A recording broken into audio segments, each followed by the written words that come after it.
All right, back live with you tonight. According to the World Meteorological Organization, the ongoing El Niño is expected to last at least until April 2024, influencing weather patterns and contributing to a further spike in temperatures both on land and in the ocean. El Niño occurs on average every 2 or 7 years and typically lasts 9 to 12 months. It is a naturally occurring climate pattern associated with warming of the ocean surface in the central and eastern tropical Pacific Ocean. For more on this, let's speak now to climate expert Dr. Johan Malherbe.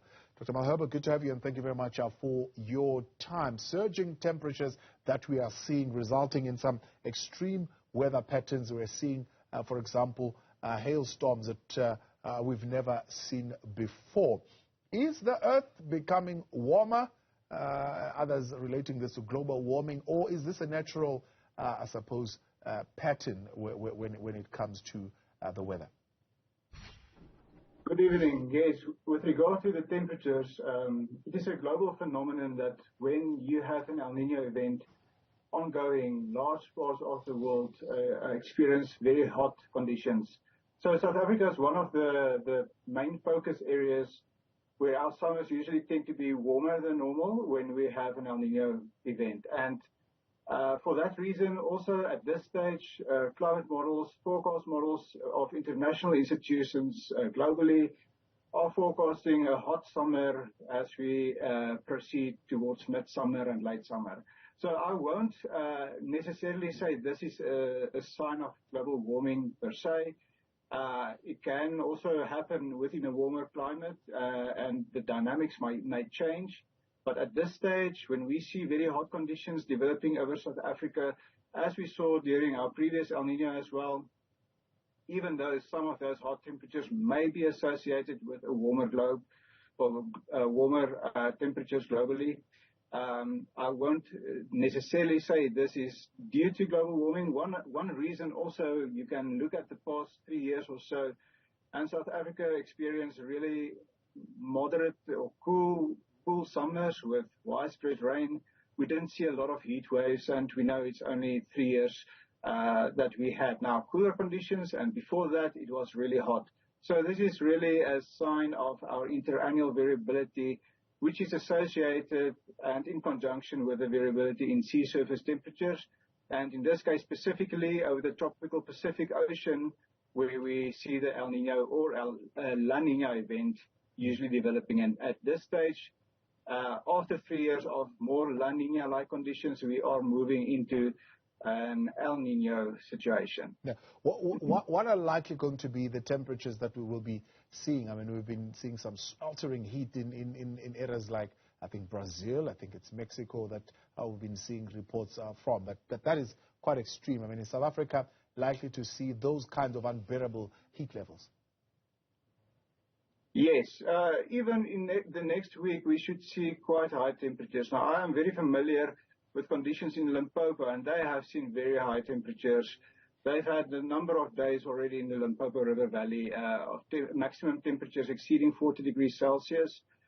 And at this stage, and for the last month or two, temperatures have been above normal over many of the northern parts of the country. We know we had a few very cold situations as well, so if you average it out, it's closer to the norm, but there are many hot days already happening over the lower lying northern parts of the country. So in the next week or so, there will be areas in the Northern Cape and in Limpopo where temperatures will exceed 40 degrees Celsius. So I won't say we will see, let's say, record temperatures, but it will be warmer than normal, and it will certainly be warmer than the type of conditions that we have become used to over the last 3 years when we were in a La Niña situation. So how would the hotter days then affect, for example, things like rain? Things like rain. When you have higher temperatures, convection can be more rigorous. Stronger convection, you can see stronger storms, convection currents being able to carry larger hailstones up higher into clouds, keeping it in the air for longer, and the hailstones can grow, and you can get bigger hailstorms. You can also have stronger winds with storms because as the water falls from a cloud surface, and when it's hot, those cloud surfaces will be relatively high.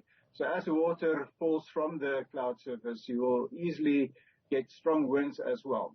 So during El Nino events, usually the temperatures are higher, so it's warmer, but you don't necessarily see more rain. But if you see rain, thunderstorms, usually, as we know, there's a summer rainfall region, they can have a tendency to, as a percentage of the amount of rainfall, to be more stormy, more severe storms. So the reason for that is you have some dry air over the interior, usually during El Nino conditions, not always, but typically with El Nino conditions, you will see more drier conditions over the interior. And when that dry air interacts with the moisture towards the east, you can find more unstable conditions. And that is when you see the storms like we had earlier this week as well. That is one of the main things of a drier summer in general, is that the rain that falls usually, as a percentage, comes from more severe storms. Yeah. I suppose the next question is what will happen next? How does it affect me? Maybe is the question that many people would want to know, this El Nino pattern. Well, we know we have load shedding and so forth. So keeping cool can be a problem during a very hot summer, as you know.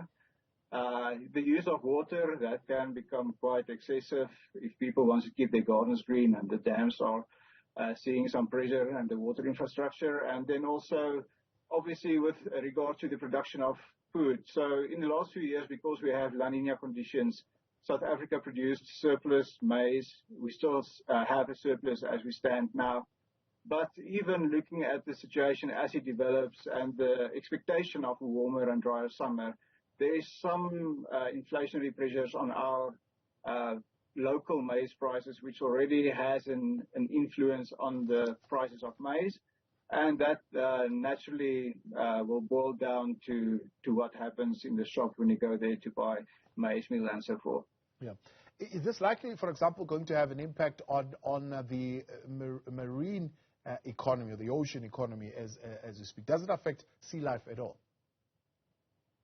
I think in terms of sea life, you have upwelling water in some areas which may be important for fishing and so forth. So if you have a change in wind patterns, and this is a more generic answer, you will certainly have impacts on the areas where better or worse fishing can happen. So in the case of the Cape, for example, usually during an El Nino, you have less southeasterly winds. So the effect of the change in wind patterns may then impact also that type of economy. I suppose for municipalities and for the state in general, is the El Nino pattern likely, for example, going to test our ability to be able to respond to severe weather patterns? It all depends on whether the effect of this El Nino will be as strong as we have seen during some of our previous El Ninos. Now, we know we are moving into what they call a moderate to strong El Nino. Sea surface temperatures in the tropical Pacific is about 1.5 degrees Celsius higher than the normal or the average for this time of the year. So we know that we sit with a situation where we usually experience warmer and drier conditions in South Africa. So to the extent that we see our rainfall diminishing during the rest of the summer, and the impact of El Nino is usually the strongest during mid to late summer. So if we do get an impact such as we had in 2016 or 2015-16, then I would say yes, those impacts can be quite severe. And what happens on the side of the state or municipalities, I can't predict how they will manage that, but it will probably be quite a test following a few years of cooler, wetter conditions with abundant water. Dr. Malherbe, I appreciate your time. Thanks so much for coming on, Climate Expert there.